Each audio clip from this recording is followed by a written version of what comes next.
نحمده ونصلي على رسوله الكريم اما بعد. صدر محترم، مشرق و مغربی اساتذہ کرام، حضرات حکم اور میرے علمی ہم سفر ساتھیوں، آج کے اس تسابقی اور تقابلی پروگرام میں جس موضوع پر لبکشائی کی جسارت کر رہا ہوں وہ مجھ جیسے نوآموز طالب علم کی بساط سے کہیں اونچا اور اہمیت کا حامل ہے. اس سے میری مراد علامہ اقبال کا یہ لافانی نغمہ ہے: کبھی اے نوجوان مسلم تدبر بھی کیا تو نے،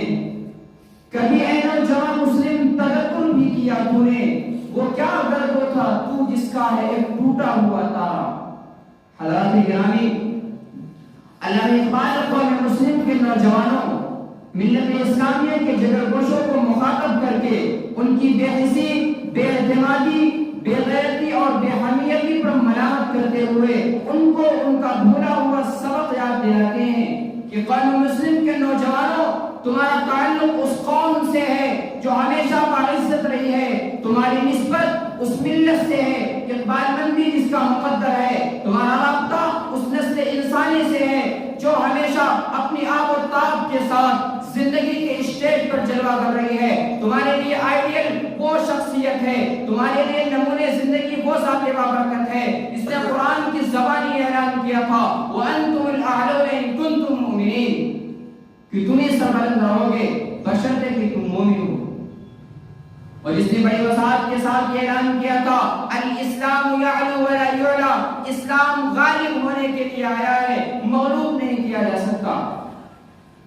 حضرات گرامی، علامہ اقبال یہ باور کرانا چاہتے ہیں کہ قوم مسلم کے نوجوانوں، تمہارا تعلق اس ملت سے ہے جس کا منصب دنیا کی امامت و قیادت تھا، جس نے دنیا میں اپنے متبعین کو آداب عبدیت کے ساتھ انداز جہاواری سکھلا کر کے امامت و قیادت، سیادت و سروری کا سہرا ان کے سر بالا اور انہیں مومنانہ فراست کا آئینہ اور ہمت مردانہ کا علم بردار بنایا اور ان کی ایسی تربیت کی کہ انہوں نے شہادتوں کو اپنا کر کے حکومتوں کو، تاجوں کو اور دولتوں کو ٹھکرانا سکھلایا اور ان کی ایسی تربیت کی کہ وہ فرشتوں کے لیے باعث رشک بن گئے.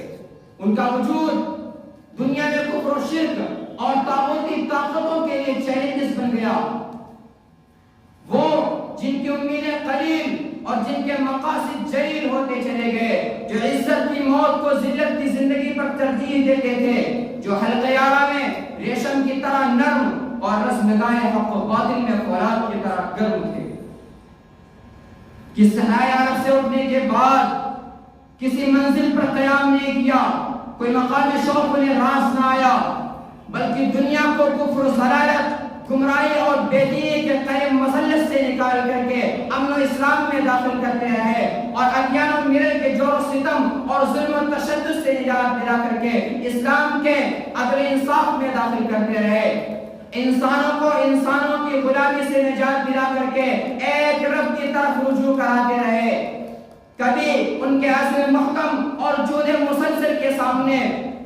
رکاوٹوں کے پہاڑ حائل نہیں ہوئے. انہوں نے کسی ایک ملک پر نہیں بلکہ دنیا کے آدھا سے زیادہ حصے پر حکومت کی، عدل انصاف کے ساتھ حکمرانی قائم کی، قال اللہ اور قال رسول کی صلاحیں بلند کی، مطلق العنان حکمرانوں کی اینٹ سے اینٹ بجا دی اور طاغوتی طاقتوں کی ہوا اکھاڑ کر کے انہیں حق و صداقت، عدالت و شجاعت کے سامنے جھکنے پر مجبور کر دیا.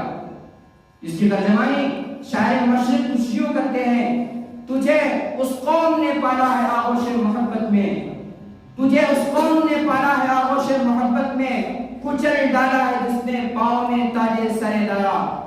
حضرات گرامی،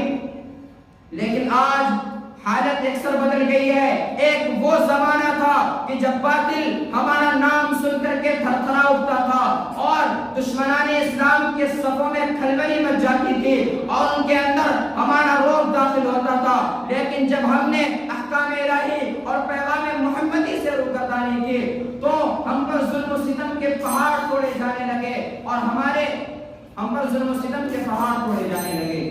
وآخر دعوانا الحمدللہ.